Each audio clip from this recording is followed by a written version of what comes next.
Welcome back to another video, and today we'll be doing a Kingpyn prediction video for the upcoming tournament this Saturday.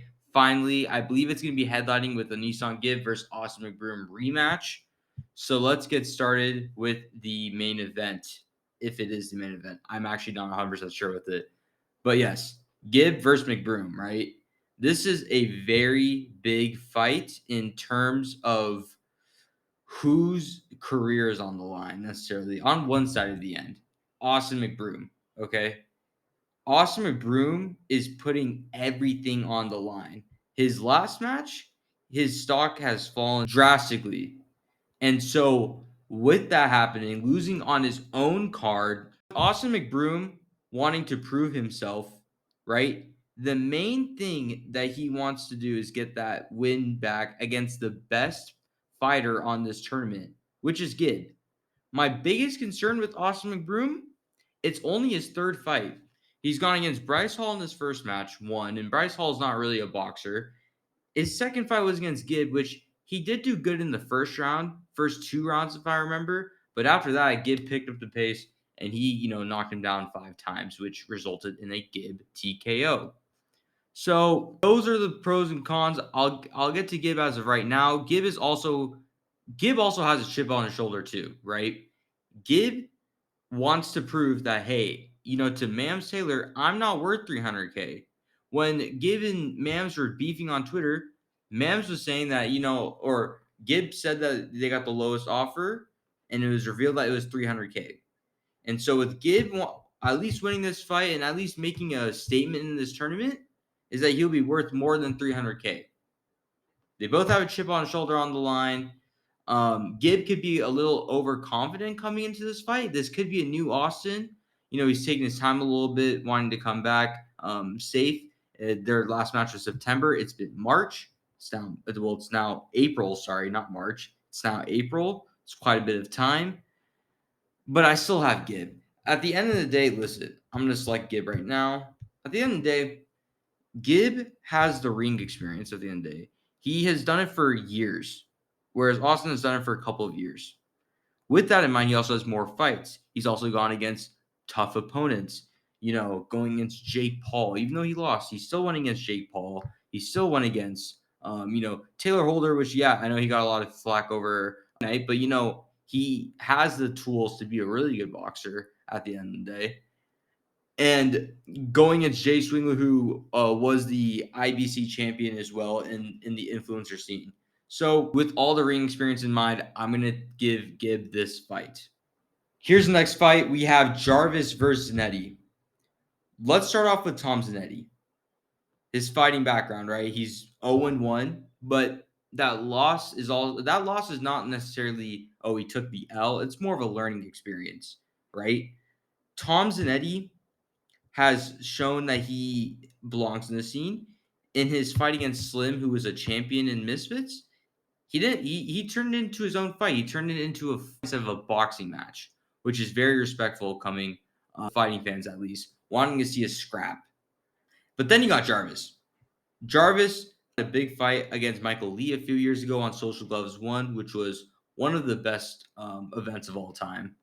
And now finally bulking up, going up a few weight classes, I should say, to go against Tom Zanetti in the Kingpyn tournament. Well, they both have pressure. They both want to make a statement at the end of this tournament, right? The winner of this has to go against a tough matchup in either McBroom or Gibb. So for my prediction, I'm going to go give it to Jarvis, actually. I'm going to explain why. Yes, I think this fight is a 50-50 fight. But I think Jarvis has, trained last 18 months, taking it very seriously. He knows mentally, my opinion, I feel like he knows mentally that he cannot lose this fight. And if he loses this fight, man, it's gonna shock the whole Kingpyn crowd because he put in so much effort in the last 2 years getting one fight just to lose in the first round. So I feel like mentally he's not going to make himself lose. That's just my opinion, though. Let me know in the comments below what you guys think. But anyways, going to the next fight, I'm going to make this one quick. I think Wenderson, and I'm going to make a little clip about Wenderson. Just my reaction of how good of a boxer Wenderson is. Wenderson's underrated as hell, man. He's gone against I cannot remember his name, but he is a legend in Brazil as a boxer, and he went toe to toe with him. And I believe it was a decision. Even though he lost, listen, he took a tough fight for his first fight against an MMA fighter. And long story short, I'm gonna keep it sweet and simple. Wenderson Nunes he's gonna get him out of there, and probably second round. It's my prediction. All right, last fight. Actually, we'll do a Blueface versus Ed Matthews prediction too, but Kenny versus my mate Nate. What I know about my mate Nate is he's 3-0. He's fought in 16-ounce gloves. He's fought with headgear as well. So this is his first fight where he's fighting in 10-ounce gloves, no headgear, and stepping in the ring against King Kenny, who's been in 4 fights, I believe. He's gone against Temper. He's gone against Sensei, DK Money, Rock Sue. This will be his 5th fight. So with ring experience, along with Daly, his coach, is making him pressure a lot and not wait and train for a 12-round fight instead of going at it for 4 rounds. I think we're going to see a different Kenny by the end of the night. And Kenny's perception is going to be different. And I have a hot take.